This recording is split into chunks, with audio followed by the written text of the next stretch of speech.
নমস্কাৰ, মোৰ নাম হীৰামণি শৰ্মা। মই আপোনালোকৰ ওচৰলৈ আহিছোঁ এখন নতুন ধাৰাবাহিক প্ৰবাসী জীৱনৰ বিষয়ে ক'বলৈ। আৰম্ভ হ'ব 4 জানুৱাৰীৰ পৰা প্ৰতি ৰবিবাৰে ৰেঙনি টিভিত। মই নিজেও এগৰাকী প্ৰবাসী অসমীয়া। মই ডাঙৰ হৈছোঁ গুৱাহাটীত আৰু যোৱা 20 বছৰৰ পৰা মই ইংলেণ্ডত বাস কৰোঁ। ইয়াত মই চাকৰি কৰোঁ। মই অন্য প্ৰবাসী অসমীয়াক ওচৰৰ পৰা পাইছোঁ। তেওঁলোকৰ বহুতক মই ঘনিষ্ঠভাৱেও জানো।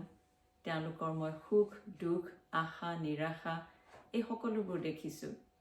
আৰু এটা কথা সত্য যে আমি অসমীয়া য'তেই নাথাকোঁ, অসমক লৈ যিটো আমাৰ টাননি, সেয়া কেতিয়াও কম হ'ব নোৱাৰে। সেয়া দেখিবলৈ পোৱা যায় আমাৰ ভাষাত, আমাৰ পাকঘৰত, আমি কি খাওঁ।